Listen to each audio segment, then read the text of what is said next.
Bonjour! Une brocante dans une maison en torchis, ça vous dit? Nous sommes aujourd'hui entre Boulogne-sur-Mer et Saint-Omer, à Quecq, et je suis heureuse de vous faire découvrir la brocante d'Hélène qui regorge de pépites régionales.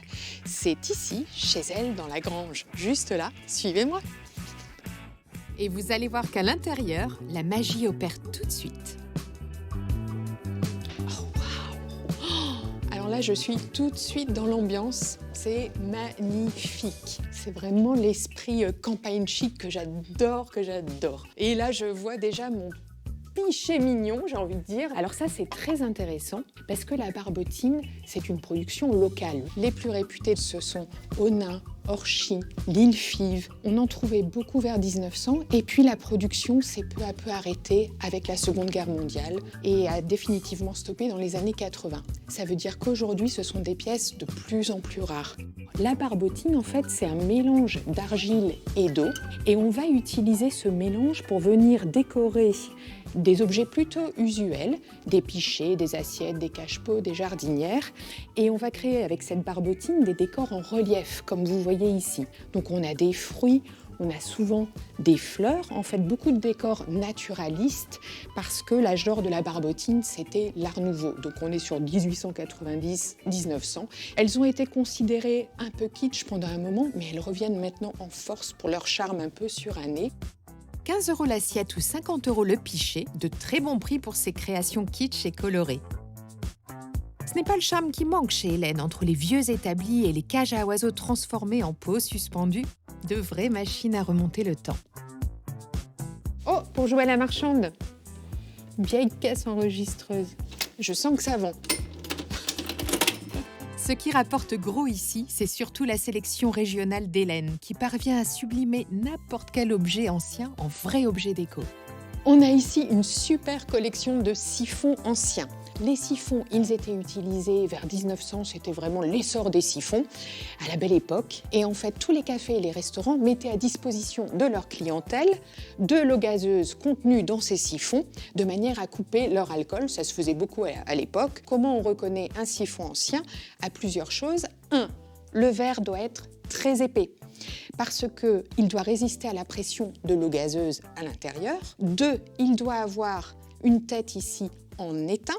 Et 3, on trouve toujours, et c'est ça qui va souvent faire la valeur du siphon, une appellation sur l'endroit où il était utilisé, soit le nom du café, du restaurant, soit le nom du fournisseur. Et donc, nous avons ici vraiment un ancrage local. Dans chaque région, on va trouver les limonadiers locaux. C'est un objet qui tente à disparaître puisqu'on n'en produit plus depuis les années 50. C'était trop dangereux et les prix montent de plus en plus.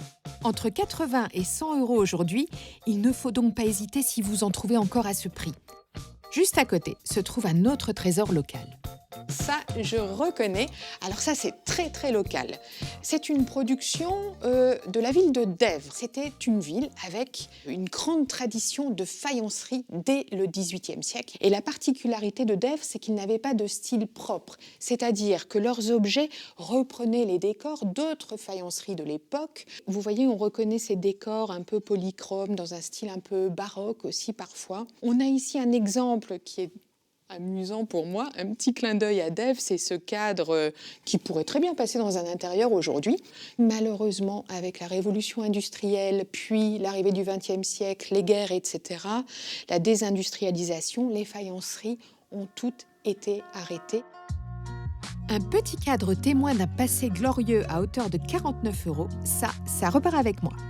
Il est temps de rencontrer Hélène, la maîtresse des lieux. Ancienne fleuriste, elle a tout quitté il y a quelques années pour vivre aujourd'hui de sa passion. La brocante, locale bien sûr, mais aussi pour perpétuer une histoire familiale. Bonjour Hélène. Bonjour Anne-Catherine. Pourquoi ça s'appelle la maison en torchis? J'ai racheté la maison de ma grand-mère et c'est une vieille maison qui va bientôt fêter ses 200 ans. Waouh. La maison était entièrement faite de torchis, donc Oui. un mélange d'argile, de paille et d'eau. Bravo à toi de l'avoir rénové. Où est-ce que tu trouves toutes ces jolies trouvailles? Alors, ça fait plus de 20 ans que je récupère des choses que les gens ont jetées, voulaient séparer. Donc, j'ai stocké tout ça depuis une vingtaine d'années. Sinon, Avant d'en faire ton métier. Avant d'en faire mon métier, exactement. Quand on est chez toi, Hélène, qu'est-ce que ressentent les gens? Beaucoup de personnes me disent mais qu'est-ce que c'est dommage, on a jeté ça, on a jeté ça, on a jeté ça. Et aujourd'hui, regrettent d'avoir jeté.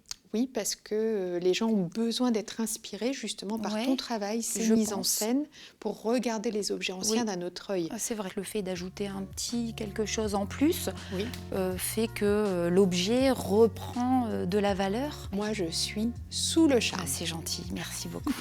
À retenir donc, si vous êtes dans le coin de Keck, la brocante d'Hélène vaut vraiment le détour.